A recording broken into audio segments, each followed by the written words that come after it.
Hey everyone, I'm Karen Walby Solomon, and welcome to What's IGN Crushing On, IGN Africa's official entertainment podcast. I'm your host, and I'm joined as always by my producer and editor Rebecca Barches. So this is a show where we discuss all things entertainment and pop culture with a new guest every week. We bring recommendations, news, and fun facts, sometimes touching on the more serious issues surrounding these topics.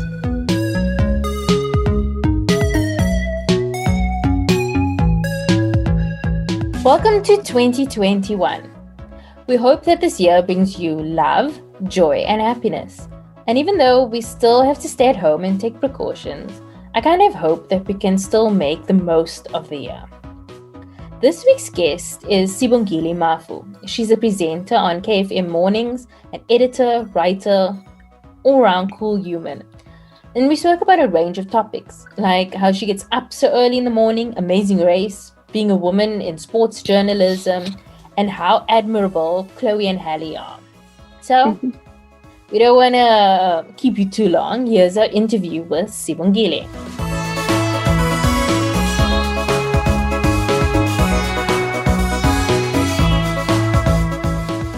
How are you? How has your year been? How has my year been? Well, I started optimistic. I welcomed 2020 with a vision board. There were all kinds of exciting things on there. I was going to go on my first big vacation. I was going to exercise. I was, going to spend more time with family and all of this. And then 2020 said, my sister, think again. Think again. And all of those plans were halted, and we were locked down for a significant period of time when we were on level 4 and level 5. And I was by myself. I mean, I didn't see my boyfriend during the most, the beginning part of the year. So for about 4 or 5 months, we were apart. My parents are in PE. I'm in Cape Town, so obviously didn't see them. My brother's in Joburg, didn't see him. So it was a very lonely time, but I still had the privilege of going into work every morning, which was great, and doing the radio show, waking up the province, trying to remain positive, keep people in a good space, which is not always easy. People were losing loved ones and people were losing jobs, and then you have to try and pick them up every morning, or at least try to soften all of the hard things that were going on in their lives. And that was what we were trying to do every day with the radio show. So still very privileged to have been able to do that uninterrupted this year. And very, very proud of the work that the team did, because it wasn't easy even on us. I mean, we also were dealing with a lot, but we showed up for work every day. Yeah. Isn't it really difficult having to be positive for other people every day? I feel like I feel like I'm on the most chaotic reality TV show where you show up and it's wild and it's this roller coaster, and then you get off and you breathe again. But it isn't easy. A lot of people assume that you do 3 hours on the radio, it's fun, and then you go home and nap for the rest of the day. The naps do happen, but the work that goes behind being enthusiastic, showing up every day, doing your best while hundreds of thousands of people are listening and leaning on you to be their escape is something that still challenges me to this day, and I've been doing this for 5-6 years now. And I don't think that feeling of responsibility ever goes away. But then again, I also look at this part of my life as a very special chapter where my life will never look the way that it does now. So I'm kind of enjoying the ride and all of the wonderful opportunities that come with it, and being able to connect with people the way that we do is something very, very special. And there are very few industries that provide that opportunity for people. So still very grateful, but goodness me, I am tired. Can I just sleep in? Can I just sleep in? I have to know this. What time? Hey? What time do you What wake time do up? I get up in the... Okay, so when I'm good, so when I have my shit together and I sleep at a reasonable hour the night before, I wake up at 4 o'clock. This is when everything aligns perfectly. I'm able to do my makeup in the morning. I'm able to take a longer shower. I'm not running out the door. When I'm bad, which is 90% of the time, I wake up at about 5 o'clock and I need to be in studio by 5:30 for the show to start at 6. So fortunately for us, we have an amazing producer team. So a lot of the hard work happens behind the scenes and a lot of the hard work happens the day before. Because for us presenters, the more sleep we can get, the better it is for everybody. For everybody. There is peace in the world if presenters are able to get their 8 hours in. I would need like about 3 hours to wake up before I'm even like lucid, let alone being positive and encouraging other people. It's like a switch at this point. I mean, in Toy Story with Buzz Lightyear, when he has his off and on switch, that's what it feels like sometimes. It kind of all like these Buzz Lightyears that snap into action when we need to. And not everybody can do it, but it's a lot of fun when we're on. So tell me more like about you. Where did you grow up? Your history? So I grew up in PE. My parents are both teachers. I have an older brother as well. And my PE upbringing was interesting in the sense that I traveled about 90 minutes to school every day on the bus. Sure. So I think that actually prepped me for the early mornings. It was like military training. And my parents were very hands-on teachers. So I say they didn't have just my brother and I, they were raising classrooms of kids. So that's what my childhood always felt like. It felt like we were a bigger family than we actually were. My parents both taught in township schools, and I went to a former Model C school in town. So I was kind of part of these two worlds in PE, and I was afforded incredible opportunities at the high school that I went to. And then I grew up and had to decide what I wanted to do with my life.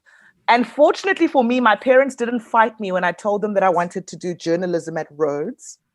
I thought they'd push back and either want me to go into teaching, which they said, don't. Yeah, my mom's a teacher too. She said exactly the same thing. No, my mom was like, yeah, my baby, rethink that. Let's look at alternatives. And in standard 1, I thought I was going to be a doctor. And my maths mark said, no way. And then I decided that I really enjoyed the communication space, the media space, and I wanted to kind of explore what kind of journalism I wanted to do, or what options were available out there. So I went to Rhodes, and of course, not too far away from PE, in Grahamstown, or Makhanda as it is known now. And so packed my bags and hit the road and went to go study journalism for 4 years at Rhodes. And that's where the radio journey began, which was great because I kind of described my radio career as this combination of timing and luck and obviously my enthusiasm to do it. And that's how it kind of all fell into place. I auditioned to work at the campus radio station at Rhodes. And that was in my first year, right at the beginning of my first year. And I got in. And I was surprised I got in because so many people had told me that, you have to audition quite a few times to work at the radio station. I looked at them and I said, listen, I nailed it, okay? I nailed that audition and they want me in. So I think that was the first kind of confidence boost for me, that maybe radio was a space that I could play in and excel in. And that affirmation that I needed, that I was good. So started working at that radio station. And with campus radio, those who know will tell you that you do everything, okay? You are a producer, you'll read the news, you'll read your own traffic, you'll host the show, you'll be your own engineer. You know, sometimes there'd be a news bulletin where you're reading a story and you are the reporter in the story introducing yourself. You know, that's how hands-on campus radio was. You know, I'm Sibongile Mafu crossing over to Sibongile Mafu. And I loved it. I loved it. I loved how every part of the show I touched. I was influencing, I was managing. Yeah. And my confidence grew because of that, because I was literally thrown into the deep end, told you are good enough to do this. And I ran with it. So that for me was the beginning of this media journey, so to speak. Okay. And then find myself, moved to Cape Town, worked behind the scenes at Prime Media for a couple of years, and then got the opportunity to get on air. And I've been on the breakfast show there now for 5-6 years. Sure. So did you work in like sports reporting or, you know, or did you like, was that always a space that you enjoyed? So I'm interested in so many things, which is a blessing and a curse, you know, because the world is big and amazing and there's so much going on and I want to tap into all of it. But sport, the love for that started when I was young, growing up in a sports-loving household with my dad who loved football and rugby, and my brother who played rugby, and also a sports-loving city. So Port Elizabeth is sports mad. We love our rugby, we love our cricket, we love our football. So it was just everywhere. And I loved going to games with my family. I loved listening to cricket on the radio, watching sports on television. But I didn't know that you could actually make money talking about people playing on a field. You know, I was like, what is this? You know, people can make a living talking about other people doing the hard work. That's crazy. And then when I got to Rhodes, I started to see the different options, types of, you know, journalism that you could do, and sport being an option. And because at the campus radio station, I was doing so much, I needed to kind of have a conversation to myself and say, what is it that gives me the most joy? And what do I walk away missing the most? And kind of sports anchoring was one of them. I loved telling sports stories. I loved interviewing athletes, managers. I loved going to sports games and reflecting that on air. And that's where it began, where, you know, I made the joke about being the reporter and the anchor, and it became that. You know, I was running around and capturing all of these stories in the city, and I loved it. So I thought, okay, let me look at this as an option, but also in the back of my mind, still with that general love of radio. Yeah. Where I thought, okay, if I graduate, I could work in so many different spaces because I love them all, whether it is producing, whether it is anchoring my own show, whether it is sports anchoring. I'm equipped enough to be able to nail, you know, any of those jobs, which was one of the things that school gave me, you know, kind of being this jack of all trades, but having the degree behind me to give me kind of, you know, that credibility out there.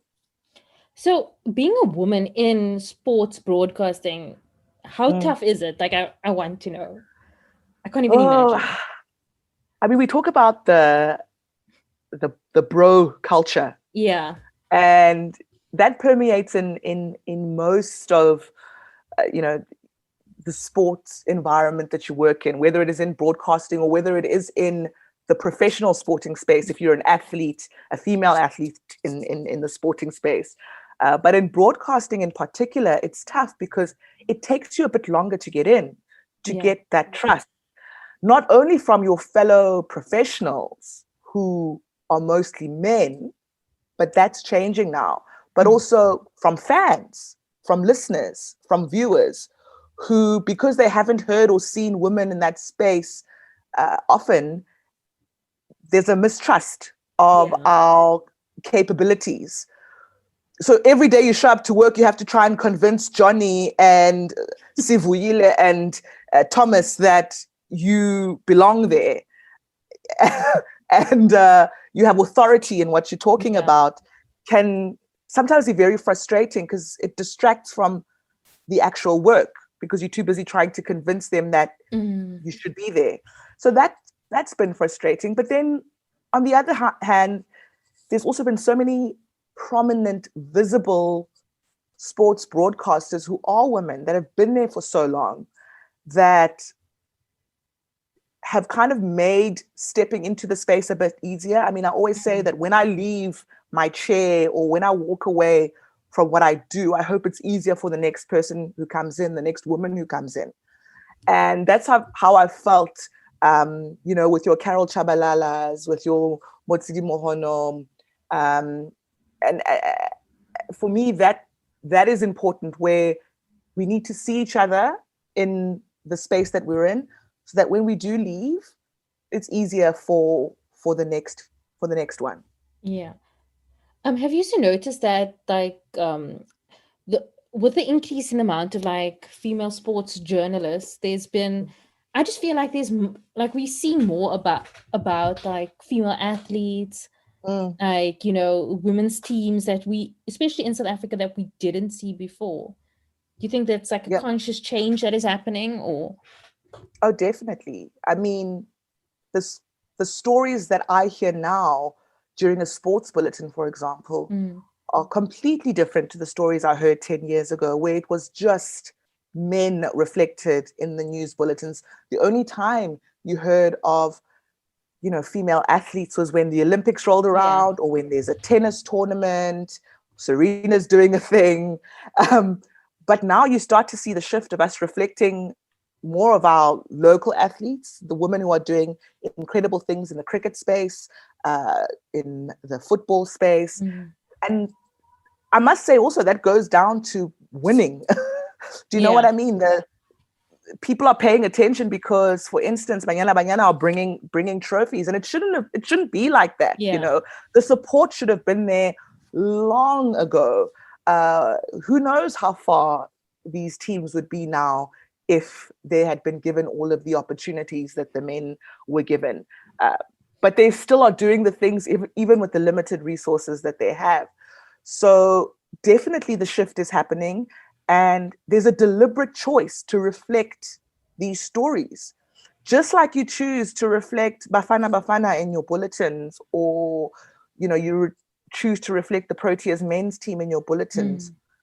You need to reflect what the netball women are doing. You need to reflect what Banyana Banyana is doing. You need to reflect what the women in the swimming pool are doing. So those are decisions that you make every day, and they have such a huge impact on how people follow the sport, how people follow the athletes, how people follow the teams. Because the more you talk about it, the more interest you create. And the more you are excited about it, the more others get to be excited about it. So for me, it is that whole thing of make that deliberate choice to reflect the stories. So you guys have interviewed like a lot of amazing people. So who's been your favorite this far? Oh, gosh. So Shalene Surti Richards was hilarious and bubbly, and she's like a shot of adrenaline, And I mean, we do a show every morning where we have to be the adrenaline for everybody else. So it's so refreshing when someone comes into studio and not only matches our energy, but exceeds it. And she was that, just so wise, so honest. And, we made a joke about the fact that she was in the tabloids and she was dating a Ben 10. She was dating a Ben 10 at the time. And, she'll laugh about it, and she'll, she's so playful. And, when you look at somebody like that who's been in the entertainment industry for so long and still has a sense of humor about life and can still laugh and joke with you and share her wisdom, it kind of is a privilege to share the mic with her in that moment. So she was definitely up there. And also we've had some incredible international celebrity interviews as well. John Legend is always lovely. He loves South Africa so much. I don't know when Cyril's going to be giving him South African citizenship, the way he loves to talk about South Africa and visit South Yeah, Africa he's here like every 2 years. He's every 2 years. here more than some people's parents. Like, honestly. And so for him, talking to him is always cool because the John Legend part kind of falls away, and you're just talking to somebody who loves to travel and loves music and loves the country where you're from, and it's kind of cool to connect that way, because then all of the other stuff doesn't become important, the superstardom and all of that, and you're just talking to another human being. So he was really great. Okay, so who would be your dream interview if you could interview anybody? Okay, I'm scratching Beyonce off the list. I was so sure you were going to say Beyonce. Because she only gives interviews to Vogue magazine. So maybe my goal should be to get to Vogue so that I can one day interview Beyonce. So she's on the list, obviously. And do you know what? I might give a surprising answer, because I mean they are so young, and their careers are just starting to kind of come up. But Chloe and Halle are, I don't know, man, they're so young and so talented. And every time I watch them perform or listen to their music, it kind of takes me back to when I was young. And had I got it together sooner, maybe I would have been like them. Just so brilliant at that young age. And young, I mean, I'm 32 now, and I'm always kind of fascinated by people in their early 20s and what kind of they're doing with their talents and the opportunities given to them, and their rise, especially over the last year, and the work that they've put in terms of their careers and their music and their live performances, and their incredible album Ungodly Hour, for me it's very satisfying to watch as like an auntie, and kind of they've really kind of elevated the music space for their age group. They've set a really great standard. And I want to look at them in the eye and I'm like, do you realize what you're doing? Do you realize that you are a moment in history, that you are deserving, that, that I'm so appreciative to be alive to witness how talented the both of you are. And the fact that you are related is absolutely disgusting, because two talented people like that should not be in the same family. One of you needs to be a failure. Come on. We need balance. Are they the only two children? I think so. I'm not sure, but it's usually like a dad child, like a third one. We need to research the dad child. You hide them in the attic or something like that. Who is that? Where's their YouTube channels? So I think for me, I enjoy interviews that not only can reflect on a life well lived, like Surti Richards, but also the beginning, the amazing opportunities that will still lie ahead, the amazing stories that are yet to be told. So they, for me, are an interview that I'd really, really love to do. And plus, they could probably introduce you to Beyonce. That's low-key also why I'd love to interview them. They are practically Beyonce's children. Okay. No, but they have done amazing work this year, and they're so subtle about what they, like, it doesn't ever feel like it's being forced or anything like that. They're just hardworking, doing their thing. I was watching Quincy Jones's documentary, and they like pop up in there in like a second, and they're just like, and he's telling them about how much of a fan he is of them, and they were like crying. They were like, we're such a fan of you. And it's just, they just seem so humble and such lovely girls. Like, now also sound like auntie. Like, we are like, it really is like we're rooting for you. And they've also put up some incredible, I call them, lockdown performances, because obviously they haven't been able to perform on the big stages in front of the big crowds this year. But I'm so grateful that the standard has still been so high with these, I mean, I use the word muted kind of loosely because the performances are in no way muted. They put on a show. But it kind of made you hone in on their talent and their abilities a bit more with these kind of more intimate, focused performances. I was recently watching their Tiny Desk performance with NPR. So Tiny Desk is now doing the Tiny Desk home concerts, and the two of them were on there with this incredible band behind them, and they were literally barefoot in their pajamas, sitting on a desk singing.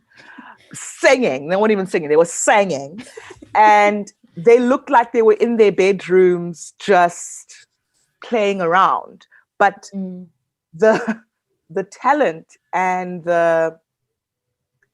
you could see just the work behind their craft was on full display, even for something that looked so relaxed, seemed so effortless. But you could see that, the detail and the thought in production and arrangement that was behind that is something that I admire so much.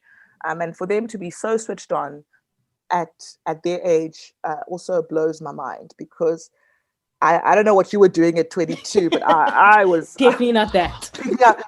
Picking up the pieces from a night out, a heavy night out. So very, very excited for them and their future. Yeah, this is them now. I can't wait to see. And now Halle is in The Little Mermaid. It's Halle. The Little Mermaid. Yes. And the thing is, people were excited when she was announced, right? As the lead and as Ariel. And some people were also a bit nervous because, I mean, she hasn't had a big acting role, a big movie role yet. And to be plunged into a movie so big, they were like, can she do it? And I think this year really did skyrocket them into the next level, where now people are excited to see her in it. They actually can't wait to see her in the role and just what she can do with it. So in more ways than one, this pandemic has brought so many terrible things, but also so many beautiful things. And Chloe and Halle were a gift this year. At least got me through.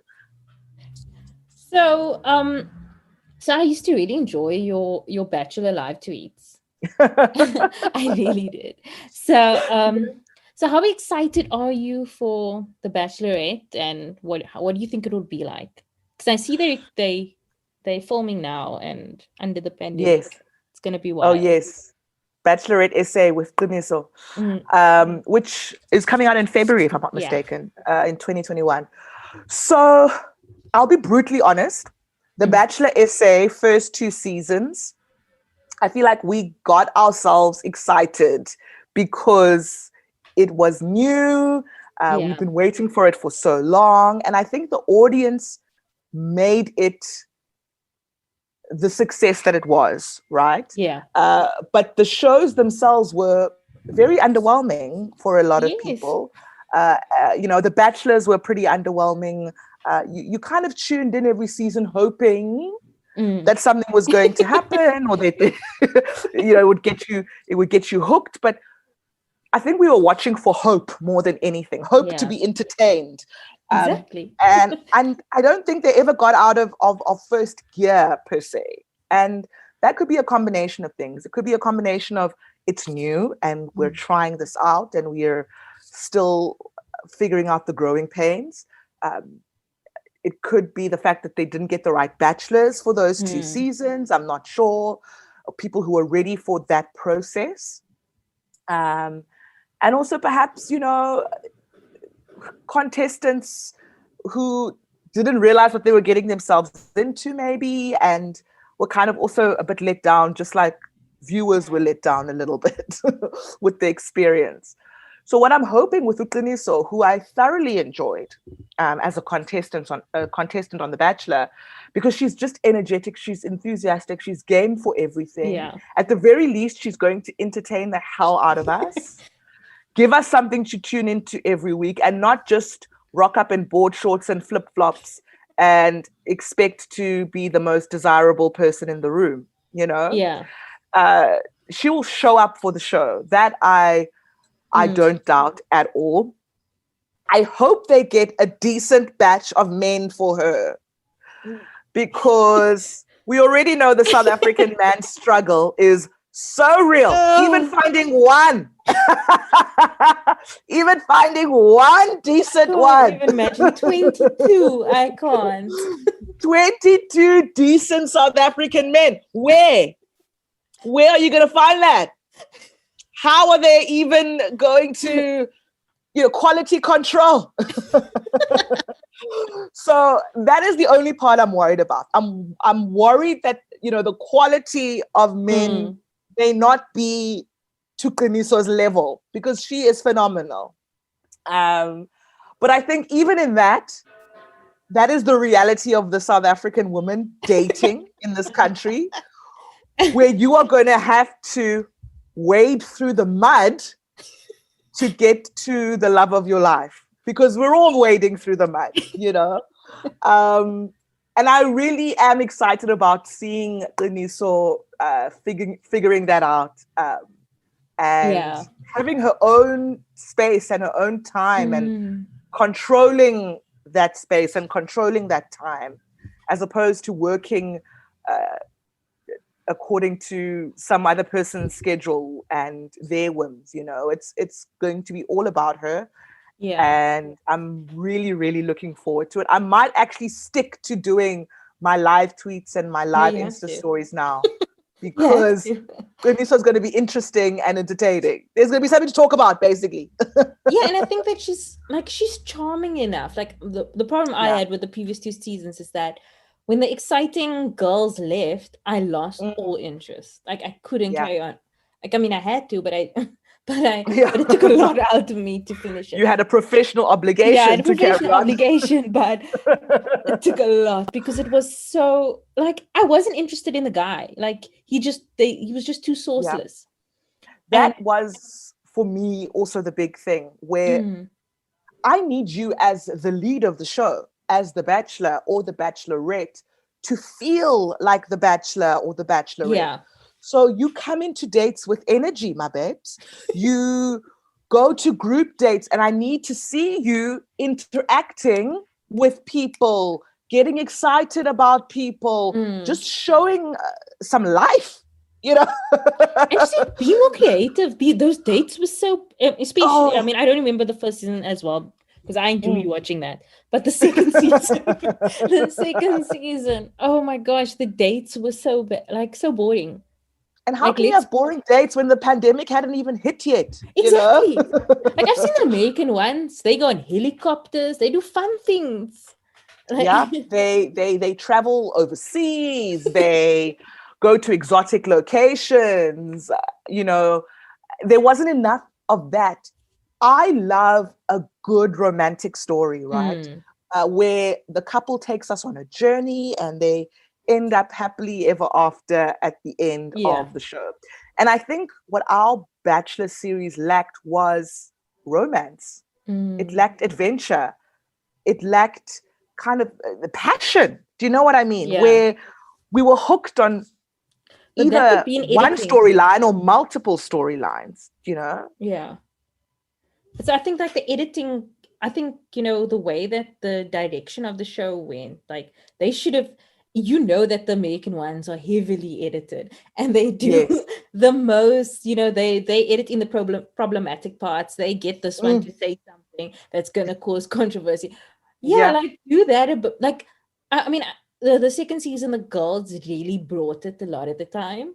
Like, I'm sure, like for both of us, that's what kept us watching. That's what kept the live tweets. I mean, the audience made that show because it was so exciting. The girls were fighting over this one saying whiskey is for skinny girls. This one, this one crying about that. Like, At the that's what very made me. least, create characters where, you know, you either love or you hate, but you're feeling something, right? You know, Mm. where you tune in every week, I'm like, oh, she's still in the show. She frustrates me so much, Yeah. but I'm watching. Or Yes. this one who I'm like, oh, she's obviously going to win in the end. You know, Mm. clearly she's the favorite. She's such a sweet girl. Like all of these characters that people fall in love with for various reasons. That part of the production is so, so important with a show like this. Yeah. You know, where it's not just about the lead. Yes, I mean, the lead plays a very important role Mm. in holding it all together because you need the prize, you know. Yeah. The It's gotta feel diamond like a at the prize. end needs to be worth it. Okay. And if you've got a piece of coal in board shorts at the end, it's not really the journey is not worth it. The trauma is not worth it. Exactly. Oh no, gosh. But it's like I remember before Mark season they were saying Mnet was saying about how difficult it was for them to find a bachelor. And now I'm like, now you're finding 22. 22. I'm just hoping I'm hoping 22. like guys are like, okay, she is beautiful. I want to be with her. This is why I'm Mhm. entering. I hope that that's the we Yeah, might get because we better. also, I mean, we also know the flip side of shows like this, where a lot of people enter them to get their Instagram followers Yeah. up, to get their influencer careers up and running, so that they can promote their flat tummy teas. So I get that too. Mm. Um, so I understand the challenge with Mnet and trying to get contestants that, at the very least, want to fall in love. You Yeah. know, there's an openness to fall in love, and I think there's probably going to be a few guys who will surprise themselves at how much into the process they will be. Mm. You know, and I'm looking forward to that. I'm optimistic. I'm a hopeless romantic, hopeless. So I'm optimistic every time. Call me a sucker for punishment, but I'm optimistic that it's going to be a really great season. Oh, no, I think so too. I'm actually really excited. Um, Yeah, me too. so what other reality shows do you enjoy? Okay, so this year was an unusual year because we had so much time to just watch a whole bunch of shit, you Mm. know. Um, the first half of the year, I feel like me and Netflix were in a very intimate relationship. Um, and then I was alone during that time. And then obviously, when I was able to see my boyfriend again, we started watching things together. And one of those things was The Amazing Race. And I hadn't watched The Amazing Race for years. I hadn't kept up with it for the longest time. And he started watching old seasons. And I thought, oh my God, babe, like, what is this Amazing Race obsession? Like, why have you been sucked in? And then he got me to watch a season with him. Was I not hooked from start to finish? Did I not just move through like season 6, 7, 8, 9, 10, 11, 20, like all of them, because of the feeling that it gave me, you know? It Mm. is the most beautifully chaotic show. And to follow all of these frazzled Americans around the world, stressed out with these heavy backpacks, going from airport to bus station to train station, it made me feel so hopeful that maybe we can do this again. You know, especially now where we have limited travel and our passports are covered with dust. Mm. They haven't seen the light of day in many, many months. I think The Amazing Race just reminded me how big and beautiful the world is. And also watching it with my partner, kind of looking forward to planning our next Mm. adventure. It's just an exceptional show as well. Really, really entertaining. I mean, we speak about, you know, characters and falling in love with, you know, the lovable ones and hating the villains. And Mm. Amazing Race has that as well. And on top of that, the pressure of a race around the world. So you're fighting in Argentina. You're, you're doing a challenge in the dunes of Namibia. You know, it's just the most amazing show. And the fact that it's still carrying on so many seasons and so many years later is testament to the quality of that show. And I'm so glad I was reminded of it again. I was like, let me put all of the Bachelor stuff aside, all of the love things aside, and just follow the Amazing I don't know Race. when last I watched Amazing Race. Probably when it used to come on SABC3, like Yes. Survivor was off. And then it'll be like one Yes. season Amazing Race and one season. Would you ever enter Amazing Race? Oh, absolutely. Absolutely. I'd enter Amazing Race sooner than I'd enter something like Survivor because I like toilets and I like showers. And I don't like rats and snakes. Oh no. So I'd enter Amazing Race for sure. But the hardest decision would be who I'd take with me. You know, because I see so many different kinds of teams that they put together. They'll put together, you know, mother and son, father and daughter, a married couple, friends, people who are dating, people who are on and off dating, people who are not dating anymore and want to see whether they still want to be together. So many dynamics. And a part of me thinks maybe I'll take my brother with me. He's big and strong and we're very different. Like I'm the exuberant one and he's kind of a bit more calm. And he'll also still be forced to love me even after the show. Whereas I think if I take my boyfriend, who's also big and strong and could really do well with me in the show, there's no guarantee that we'll be together at the end. Too much of a risk. Too much of a risk. Yeah, I think that's actually the best decision. Somebody in your family who's forced to still interact with you afterwards. Yeah. Perfect. And you can hear you've been thinking about this because yeah, that was too good of an answer. I mean, but it's a huge decision, right? Like, even if you'll never end up on a show like The Amazing Race, I think it's such a great question to ask yourself. Who would survive with you in a race around the world? Who would still like you at the end? And would you still like them? I actually can't guarantee any of my siblings would still want to. After that. Okay, I'm going like back to your Twitter, but like another thing I really enjoy is your architectural digest comparison threads.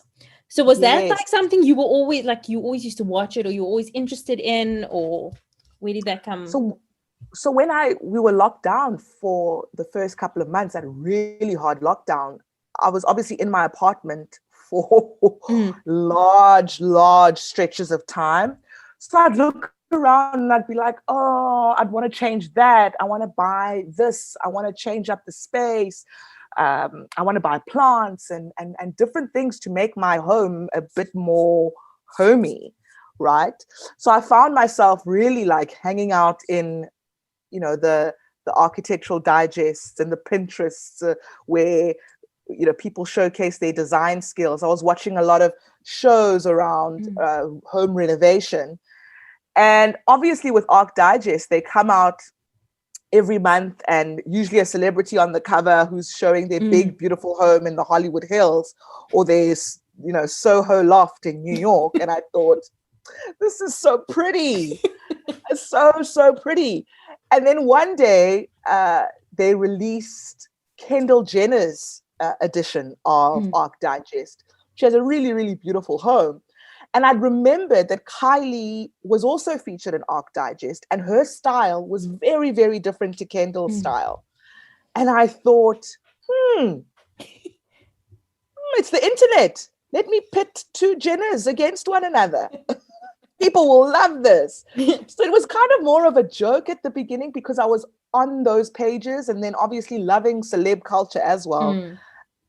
I kind of put two and two together and did that thread, not knowing that it was going to, you know, get people excited. And it did because, you know, people obviously follow the Jenners. People love home decor. And you put two side by side, it's a winner. And so I did that, not thinking it would become a series.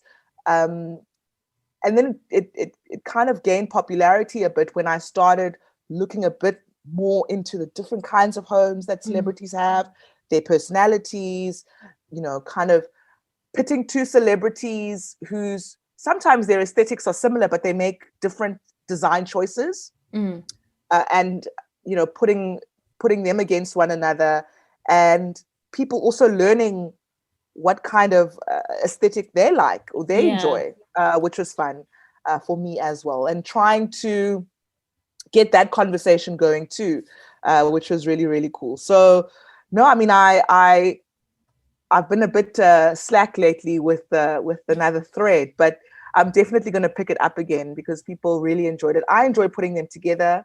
I mean, with Arc Digest, they've got incredible images and they feature amazing homes, and it could go on forever and ever and ever and ever until I too get my mansion on the Hollywood Hills. Which one was like your favorite? Do you have one? Oh gosh, that's such a hard question. Because I still don't feel like I completely know the kind of style that I like. I mean, Jason Statham's Malibu beach house was so beautiful and so surprising. I mean, it's Jason Statham. He bashes people around for a living, and he has this serene, modern, simply beautiful home in Malibu. And for me, that home, the moment I saw the pictures, it brought me peace, in the sense of I could see myself in all of the rooms and all of the spaces. I could see myself reading in his in a little nook, making breakfast in his kitchen, like not creepy at all. At all. So just like he comes home one day. Yeah, and I'm making eggs. Breakfast for both of us. Oh man. So I think I really, really enjoyed his home. And then there's sometimes where I feel like, those celebrities who really have a specific aesthetic that, either it's a lot of stuff, or a very 70s leaning kind of look.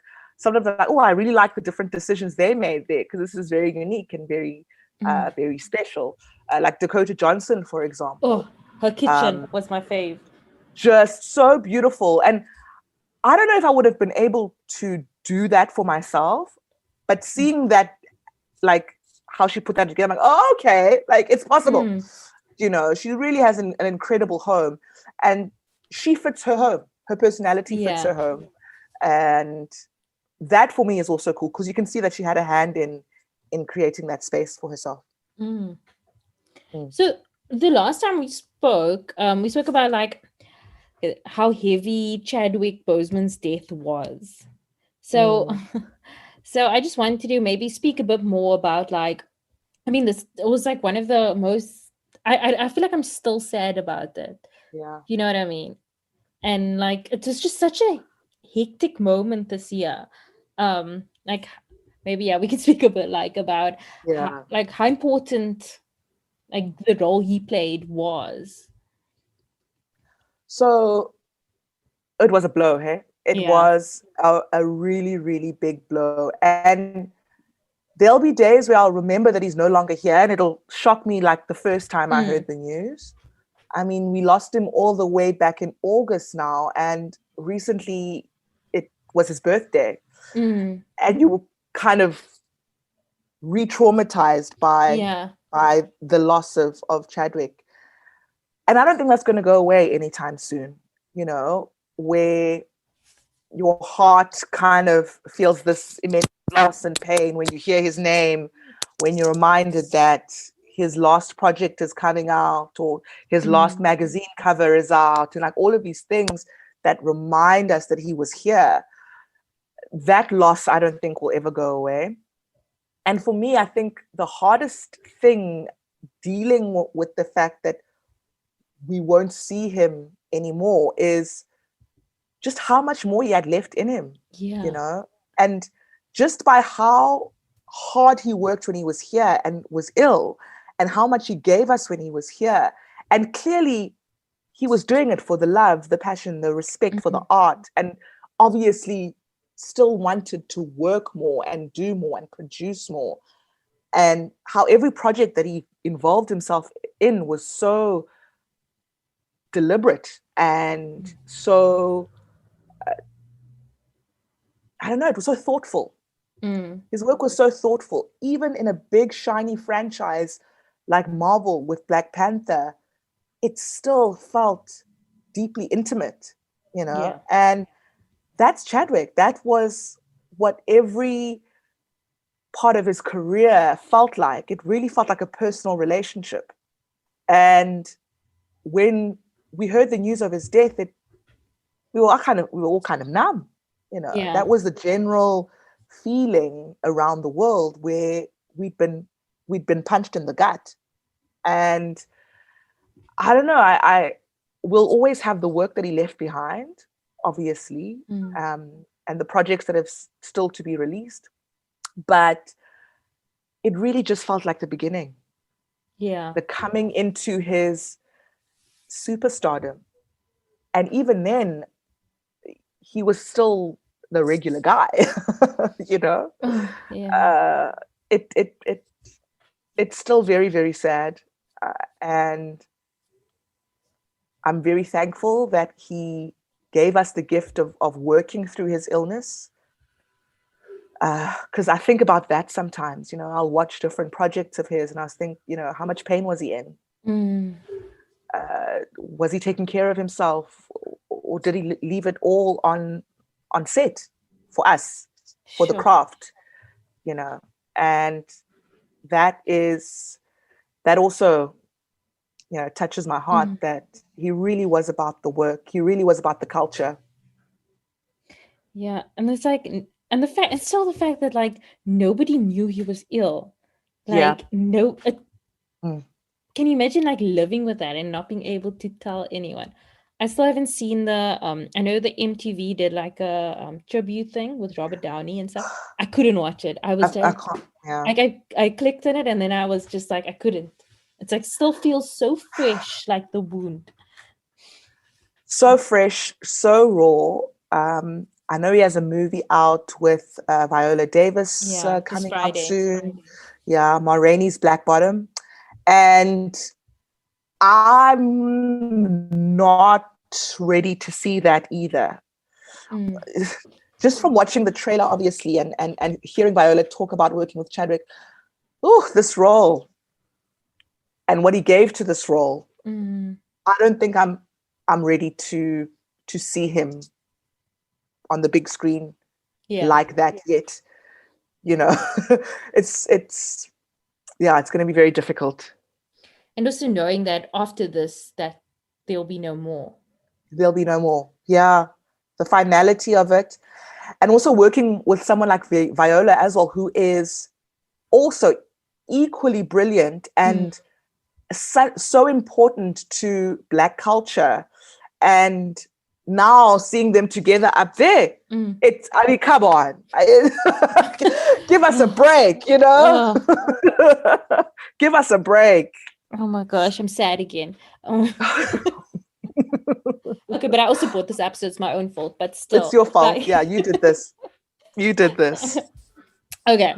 So, let's on to happier topics. So what would you say is your all-time favorite series? Oh, you can't ask that. Okay, you can give me 3. You can't ask that. Oh man, I watch so many things.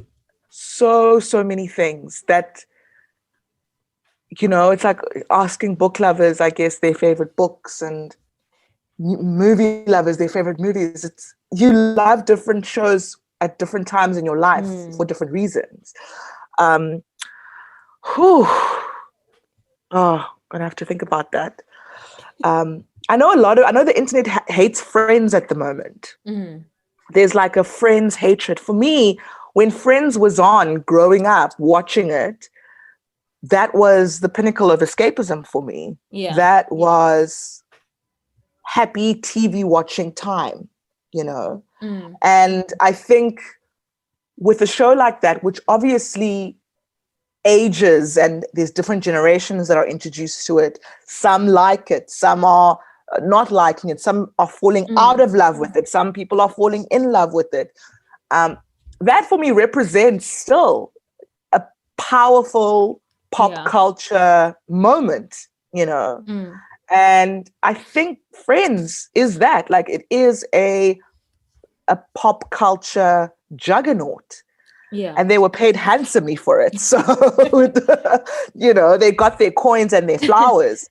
And so I will still put Friends up there in terms of what it represented for me growing up, in terms of being introduced to sitcom television, Yeah. and a really successful project. It was a successful project. And I So think, yeah. I mean, I understand a lot of the criticism of it, and obviously things get dated.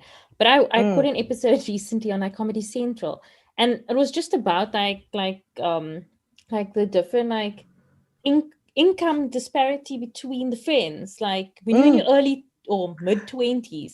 And I'm like, that is Yeah. so true. Like, some would be earning a lot, and some will be waitresses and bartenders and Phoebes or whatever she does. But like, Yes. and then like the whole point of the story was like they were wanting to go to a concert, and some of them couldn't afford it. And Yes. and they didn't want like Ross to pay for everyone. And it's just like, we've all had that problem in our group of friends. And I was like, it is interesting. Like, there are some aspects of it which are so true to like the point in people's lives where they are at. Like, it might not be tackling hectic issues. Obviously, they weren't very diverse. There was a lot of there's a lot of things, that a lot of jokes which are terrible now. But Absolutely. there is a lot. Like, you can't discourage the fact there is a lot of good in. I mean, like, a lot of good writing, good acting, good. Yeah. I mean, Jennifer Aniston is a brilliant comedic actress. Like, there's I, no I doubting on agree. it. She's one of my favorites. No, absolutely. And for me, it's like, watching it growing up as a teenager and then watching it now in my 30s. First of all, I'm really proud of myself that I was, able to enjoy it at the age that I did, because now it just feels like, I was like, okay, I had a realistic idea of what 30s, what the 30s would be, and a lot of that anxiety and that stress and the humor and the struggles of, being in your early 30s and figuring life out still ring true with that show.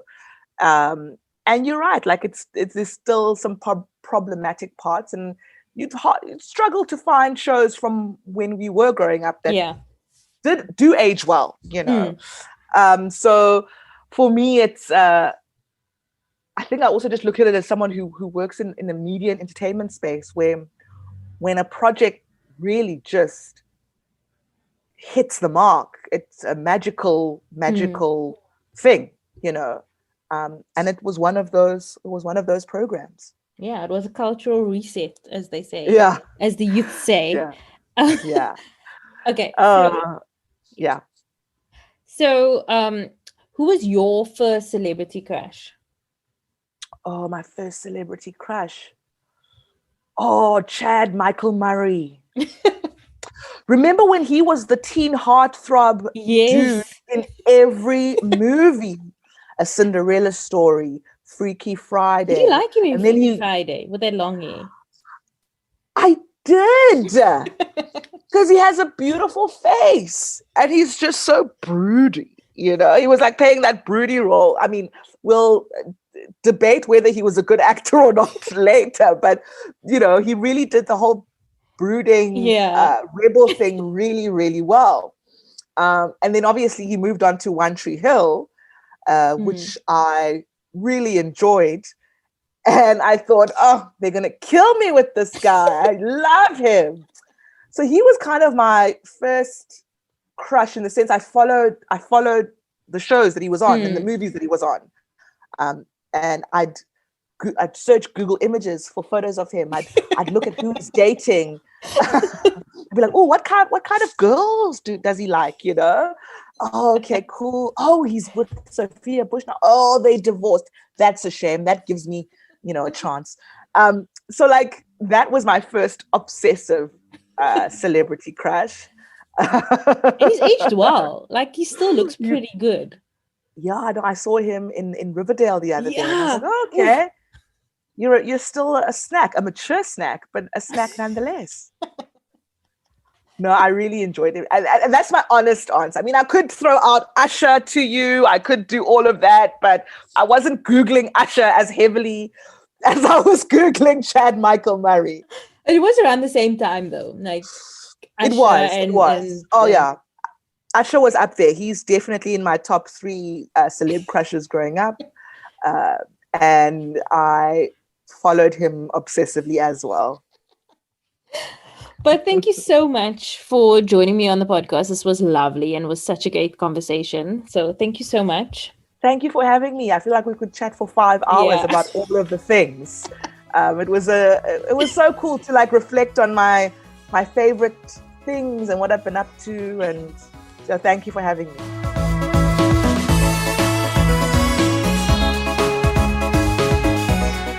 That was our interview with Sibongile Mafu.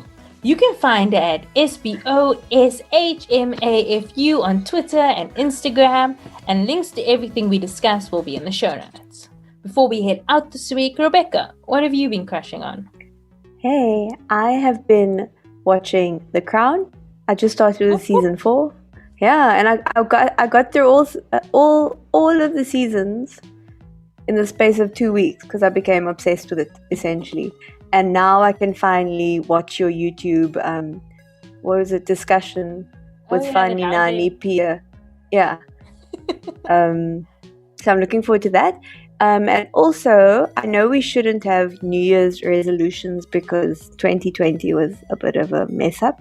And so now I'm putting this out there into the universe, but it's not a resolution. It's more like I have a plan that this year I'm going to listen to more local music.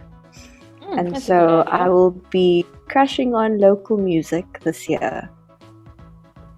Okay. Yeah. For me, I watched the film Sound of Metal, which is on Amazon Prime with Riz Ahmed. Oh, it was so good. And it's about this drummer who starts to lose his hearing and and how he sort of copes with that. But it's so brilliantly done. He's excellent in the role. The sound editing, oh my gosh. Yeah, the sound design. Oh, it's so good. Like, as he loses his hearing, you as an audience, you start to hear less. And then it's done so artfully. Oh, it was a brilliant film. Yeah. And then I've also been watching the Small Axe films, which is an anthology film thing by Stephen McQueen. Oh, nice. Who is he directed 12 Years a Slave? Yeah. But anyway, it's 5 or 6 films about the West Indian, Caribbean Black experience in the UK through different decades. It's really good. I've seen 2 of the 5 or 6 films so far, and I was like completely blown away. It's like a series, but it's more like separate films that he made, but it's all different stories. Okay, so it's not like a quintology. I thought there was another name for it. I don't know, that's what they call it. But yeah, it's not an anthology, a trilogy or whatever, quintology. They follow on from each other. Or they that makes sense. These are like separate stories. Some of them are true stories. Some of them are fictional stories. Like it's really well. Again, what is it called? Small Axe. Okay, thank you. Yeah. So that's what I've been into this week. My resolution is to read more because my reading last year was atrocious. I always used to do the Goodreads yearly challenge where you say, okay, I'm gonna read 10 books this year or like 50 books this year. And then this year I was like 10 books short and it was a mess. So I'm trying to consciously make more time to read. Yeah. Can I join you on that? Yeah. You can. Cool. But yeah, that's all from us. Me, you can find at Karen Walby on Instagram, at Karen Walbys on Twitter. And sign up for my newsletter, Wild Streams, at wildstreams.substack.com. Also, don't forget to follow us on YouTube at What's IGN Crushing On. The podcast can be found at Crushing On Pod on Twitter, Instagram, and Facebook. You can find more information about this and all our other episodes at our website, crushingonpodcast.com, and send any feedback to crushingonpod@gmail.com. Join our Facebook group, Crushing On Club, where we chat about the show, celebrity news, recommendations, the whole shebang. Let us know what you think about what was discussed in this week's episode by sending us a voice note or email to crushingonpod@gmail.com. The show is produced by me, Karen, and Rebecca Barches. The show is edited and engineered by Rebecca Barches. Our logo was designed by Latifa Maroof. And the show was created in partnership with IGN Africa. If you like the show, tell everyone that you can any way that you can. Keep up to date with all our episodes by subscribing to the show on Spotify, Apple Podcasts, or wherever you get your podcasts. And please rate and review the episodes on Apple Podcasts, as it helps others find the show. We'll be back with another in-depth conversation with a pop culture lover. See you then!